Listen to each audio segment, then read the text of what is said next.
बेटा आओ नाश्ता कर लो। अच्छा अम्मी। बेटा आपने दांत साफ किए? नहीं अम्मी, नाश्ते के बाद कर लूँगा।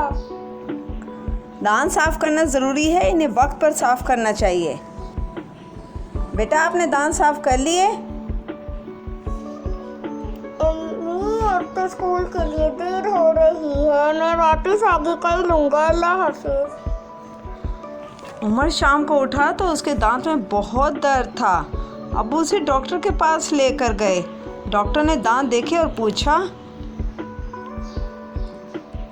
बेटा आपके कौन से दांत में दर्द है? जी डॉक्टर साहब, ये ऊपर वाला दाएं तरफ का।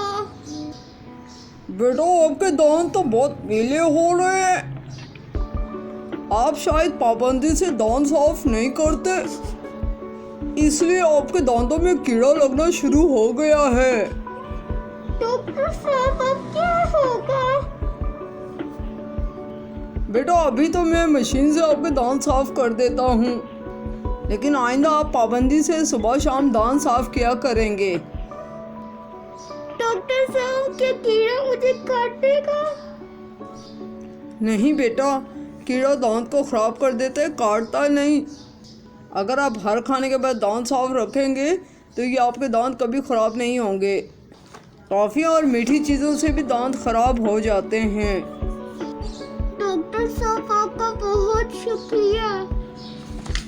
उमर ने अब दिल ही दिल में वादा कर लिया अम्मी से कि अब मैं हमेशा अम्मी के कहने पर दांत साफ किया करूँगा। और रास्ते में जाते हुए उमर ने एक बोर्ड देखा जिस पर एक प्यारी सी हदीस मुबारक लिखी थी, मसवाक करने से मुंह भी साफ होता है और रब भी राज़ी होता है।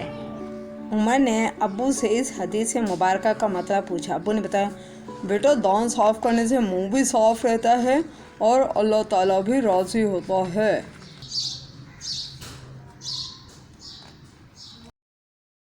Like and subscribe my channel. Thank you for watching. Bye bye.